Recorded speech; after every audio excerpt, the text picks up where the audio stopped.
말씀은 갈라디아서 3장 15절에서 22절의 말씀입니다. 우리 먼저 본문을 우리 한 절씩 교독하도록 하겠습니다. 네, PPT도 자료가 있으니까 우리 함께 참고해 주시면 좋겠습니다. 제가 먼저 봉독하도록 하겠습니다. 형제들아, 내가 사람의 예대로 말하노니 사람의 언약이라도 정한 후에는 아무도 패하거나 더하거나 하지 못하느니라.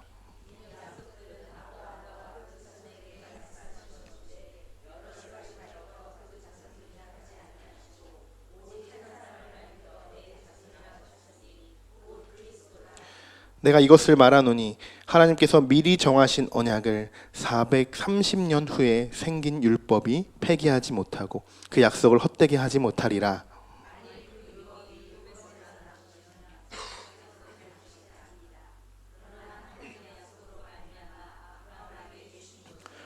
그런즉 율법은 무엇이냐? 범법함으로 더하여진 것이라. 천사들을 통하여 한 중보자의 손으로 베푸신 것인데 약속하신 자손이 오시기까지 있을 것이라.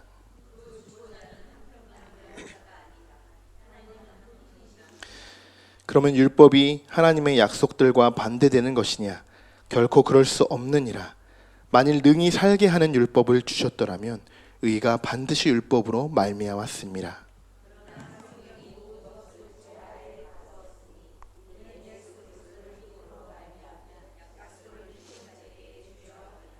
아멘. 우리가 지난주 손양원 목사님의 일대기를 그린 영화를 우리가 함께 시청했습니다. 여러분 보시면서 좀 어떤 생각이 드셨나요? 어떤 감동이 또 드셨나요? 한센인들을 섬겼던 그 모습, 사랑의 끝을 보여주셨죠. 그런데 그렇게 사랑을 실천하셨던, 그렇게 섬겨주셨던 손양원 목사님도 사람인지라 그 중간에 이런 고백이 있었습니다. 그들을 처음 봤을 때는 너무 무서웠다. 살 썩는 냄새가 너무 괴로웠다. 이렇게 고백했습니다. 이게 현실이죠. 사람은 어떤 절박한 상황이 되었을 때 그들을 처음 그 사람이 어떻게 행동하는지, 절박한 상황이 됐을 때 그들이 어떻게 행동하는지를 우리가 잘 살펴보면 그 사람의 우리 신앙 정도를 우리가 알 수 있습니다. 사실 힘들면 도망가도 되고 내가 아니어도 다른 사람이 그곳에 가서 사역하면 되지 않겠어? 물론 이렇게 생각할 수도 있었을 텐데 그는 오히려 하나님께 기도를 합니다. 이게 좀 다른 사람과 다른 차이점이죠. 그들이 무섭지 않게 해주시고 아예 냄새를 못 맡게 해달라고 그렇게 기도를 합니다. 성도 여러분, 내가 도저히 감당하기 힘든 그런 상황을 우리가 마주했을 때 그냥 회피해버리고 우리가 도망가 버리는 게 아니라 오히려 그 말도 안 되는 상황을 일단 그냥 받아들이고 하나님께 기도하면서 하나님, 오히려 이런 상황을 나에게 주신 건 정말 감사드립니다. 우리가 이렇게 좀 더 성숙한 기도를 우리가 한층 더 성숙한 신앙인이 되었으면 좋겠습니다. 하나님이 형통한 날도 공고한 날도 다 병행한다고 하셨습니다.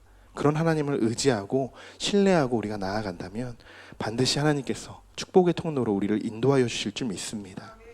그리고 두 아들을 잃습니다. 근데 그 두 아들을 죽인 청년을 양아들로 삼죠. 여러분들이라면 어떻게 하셨을까요? 용서하실 수 있었을 것 같나요? 아니면 복수를 했을 것 같나요? 손양원 목사님은 우리에게 진짜 예수님의 그 용서를 몸소 보여주셨던 분입니다.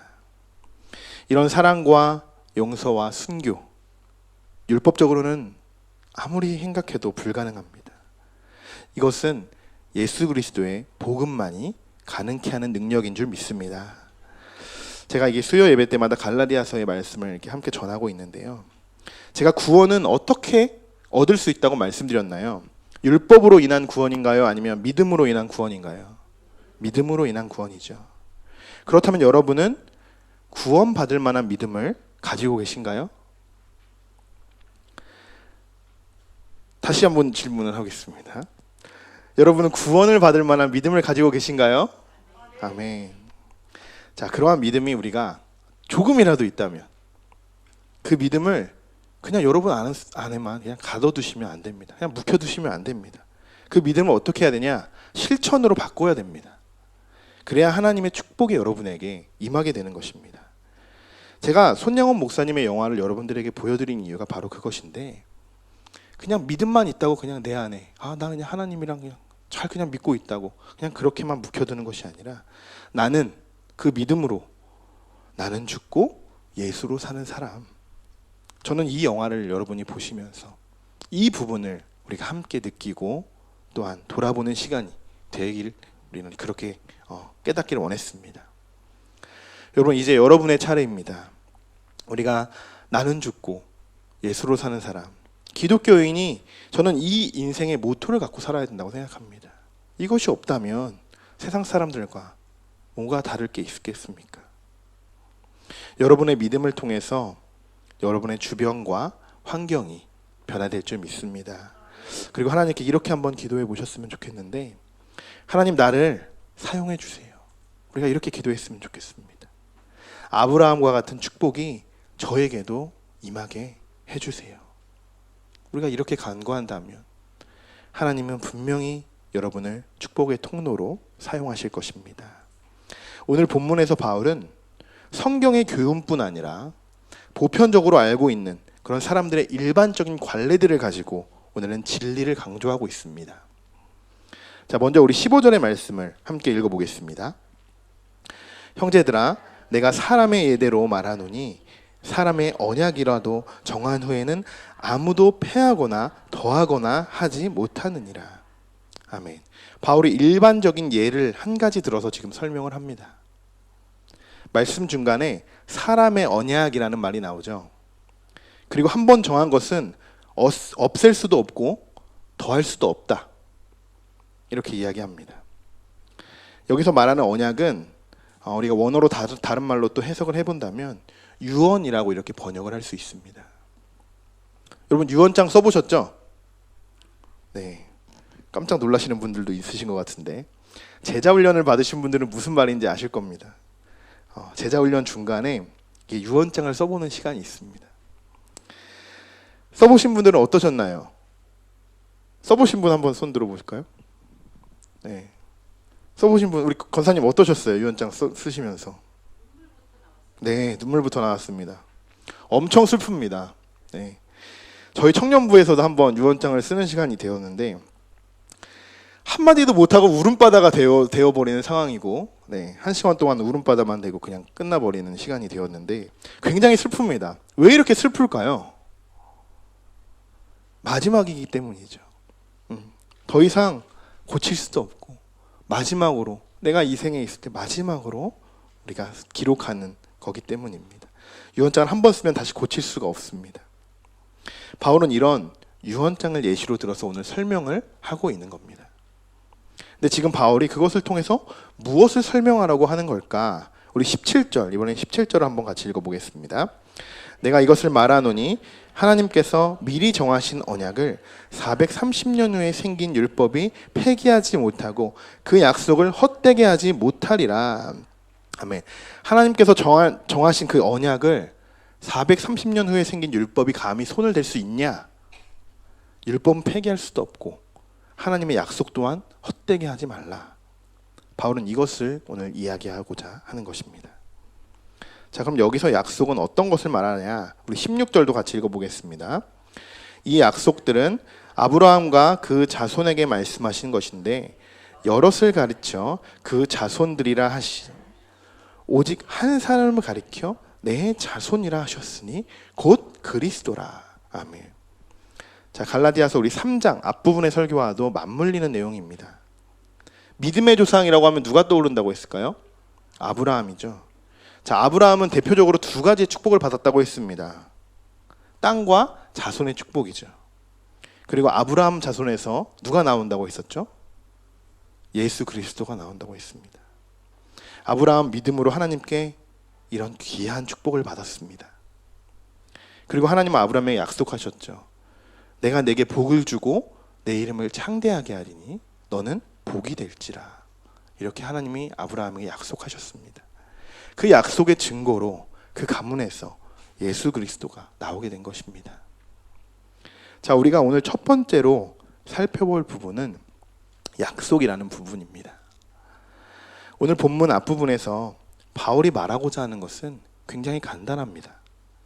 율법보다 하나님의 약속이 훨씬 더 우선이다. 이겁니다. 자, 그러면 우리가 이쯤에서 생각해 봐야 할 부분이 하나 있는데, 하나님이 여러분에게 주신 약속은 또 어떤 것이 있나요? 한번 생각해 보세요. 하나님이 여러분에게 주신 약속은 어떤 것이 있을까? 바로바로 생각나지는 않죠? 네, 바로바로 생각나시지는 않는 것 같아요. 우리가 매번 기도할 때 우리가 하나님의 음성을 듣기보다는 우리의 바람을 더 간절히 구하여서 우리의 습관처럼 되어 있어서 그렇습니다. 우리가 하나님의 뜻이 무엇인지 구하고 그 음성을 들을 때 하나님께서 그런 약속도 우리에게 허락하여 주신다는 것, 여러분 기억하시기 바랍니다. 자, 아브라함이 믿음으로 나아갔을 때 하나님이 약속하신 것처럼 우리도 믿음으로 나아갈 때 하나님께서 축복을 해주신다는 말씀인데, 약속이 이 의미를 제가 구글에서 한번 찾아봤습니다. 굉장히 다 아시는 단어죠.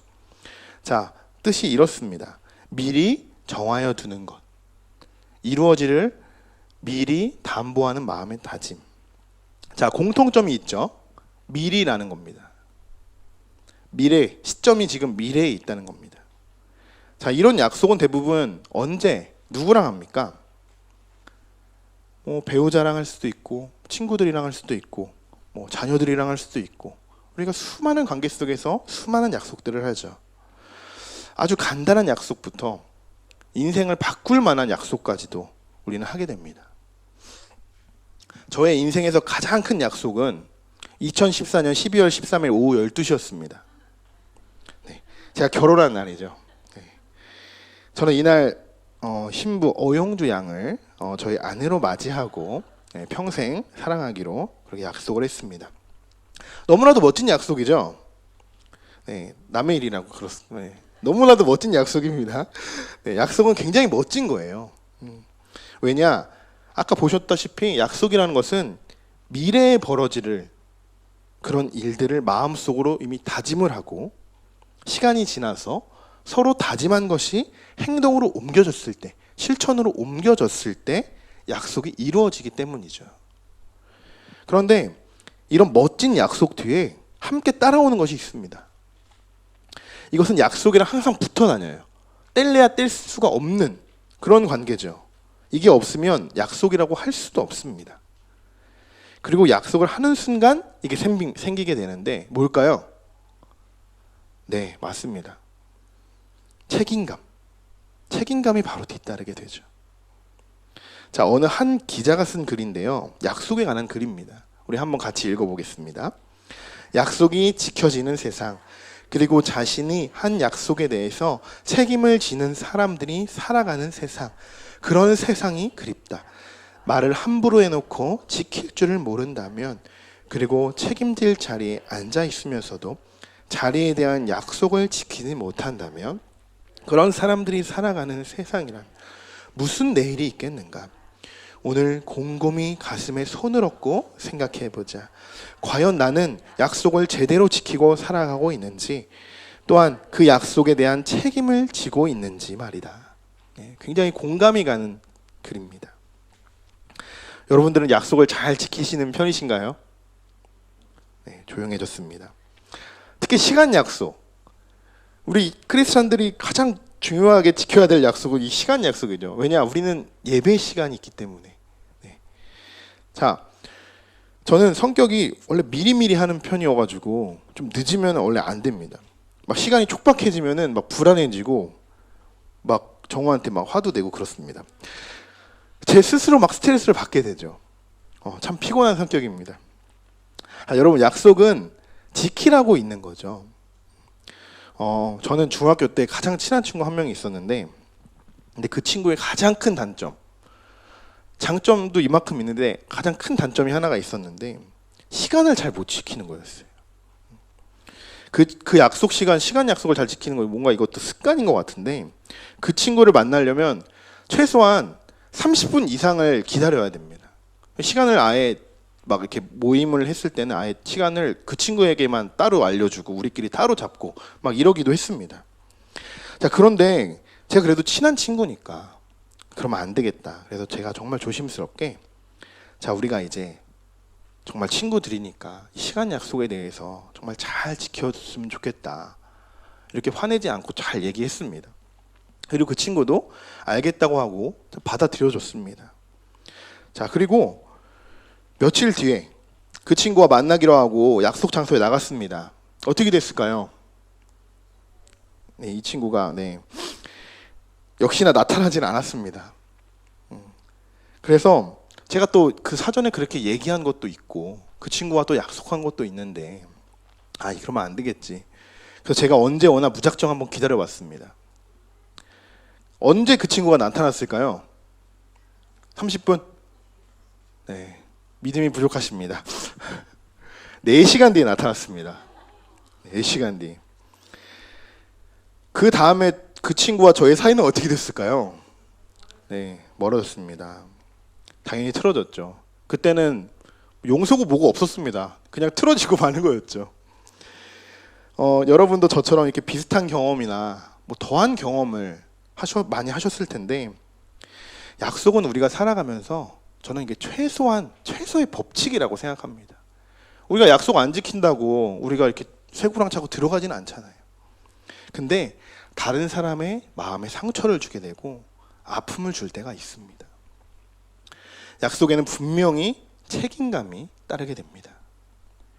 그리고 그 책임을 내가 스스로 지려고 하지 않고 누군가에게 전가하는 순간, 우리들이 가끔씩 하는 행동이기도 하죠.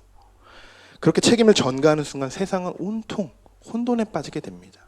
그래서 사람들은 이기적으로 변하게 되고 개인주의에 빠지게 되고 강팍하게 변해버리게 됩니다.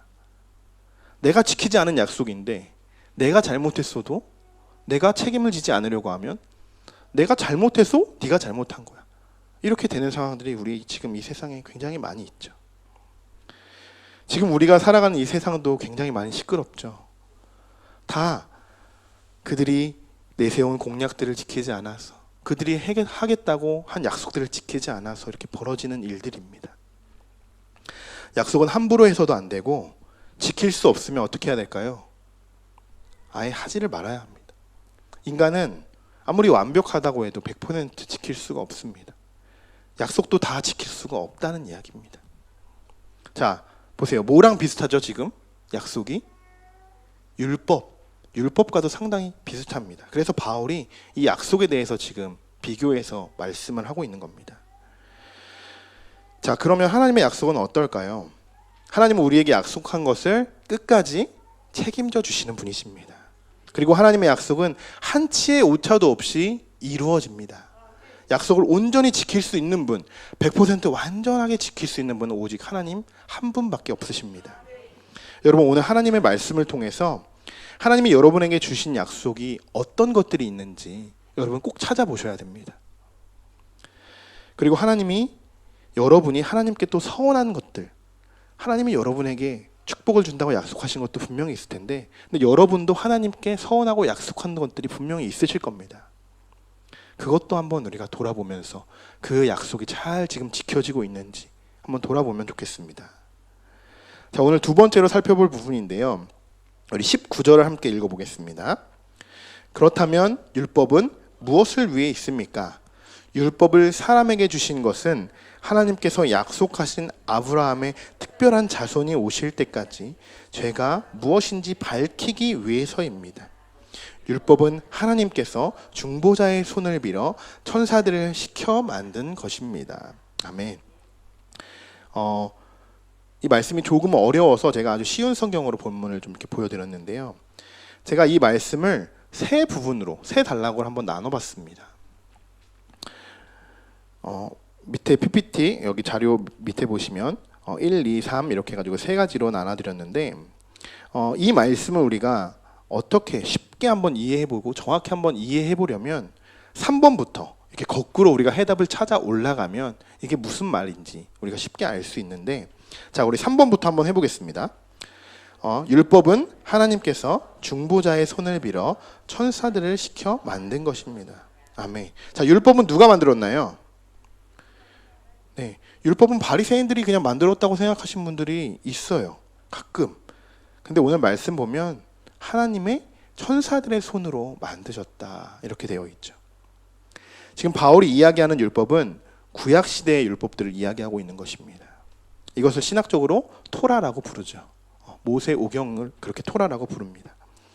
바리새인들의 특징은 구약 시대의 그 율법만을 고집하는 특징이 있죠.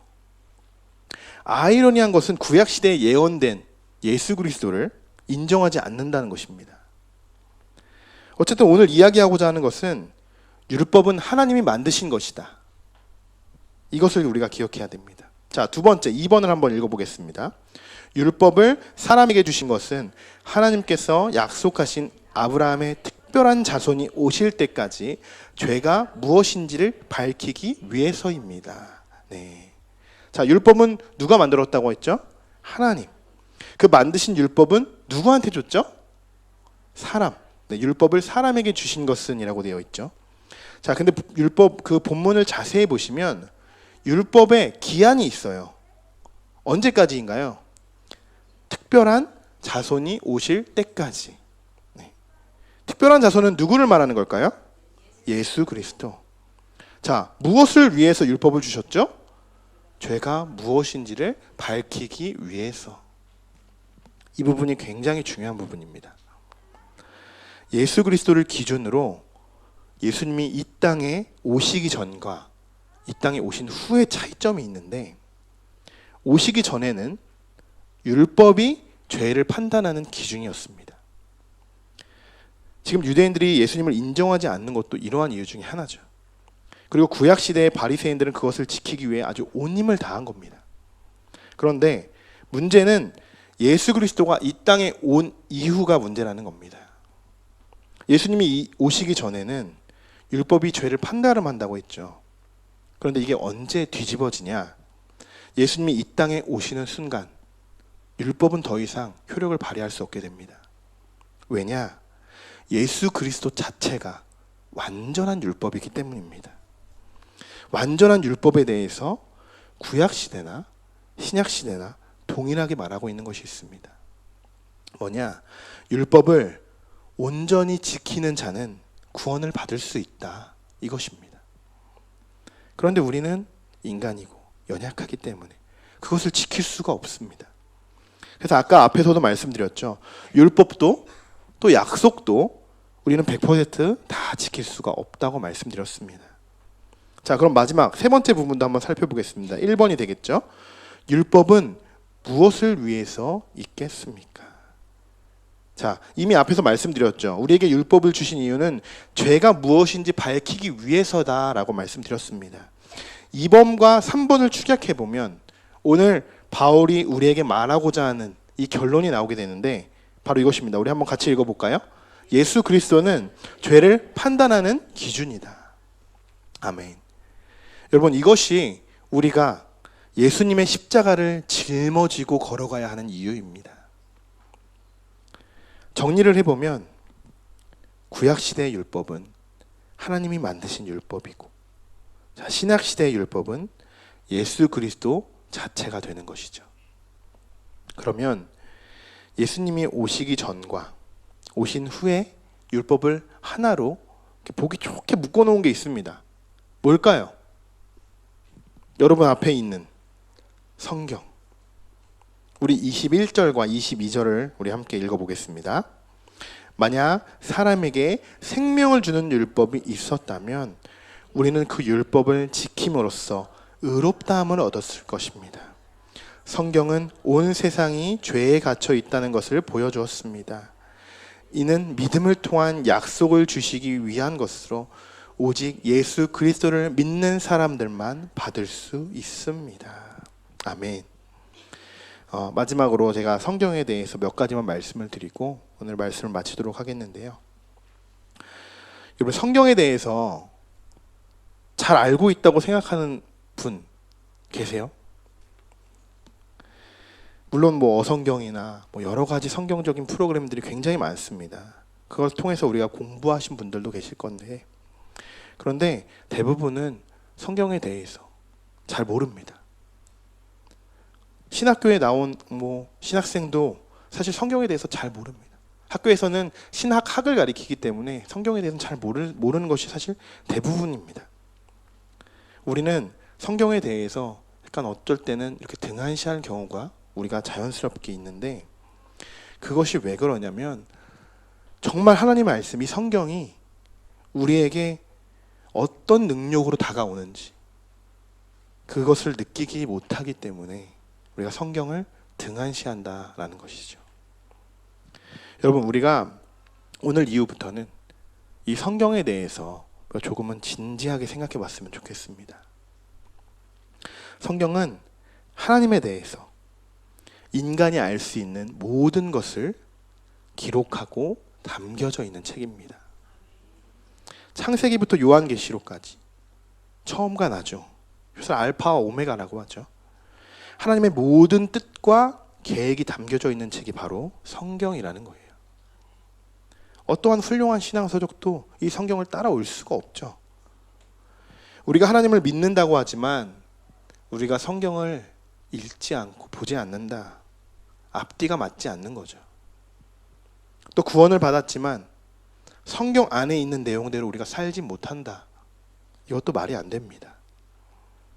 성경을 통해서, 말씀을 통해서 우리에게 서로 사랑하라는 명령을 주셨는데 우리가 어디까지 사랑하라고 하셨죠? 원수까지 사랑하라고 하셨죠. 우리가 손양호 목사님을 통해서 원수까지로 사랑하는 그 모습을 우리가 보았습니다.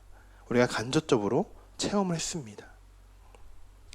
용서는 어떻게 하라고 했나요? 성경에 보면 7번씩 70번이라도 용서하라고 하셨습니다. 490번인데 이 말씀은 무한대로 용서하라는 말씀이시죠. 그런데 우리가 그냥 490번만이라도 용서 한번 해본다면 아마 우리가 용서하지 못할 것은 없을 겁니다.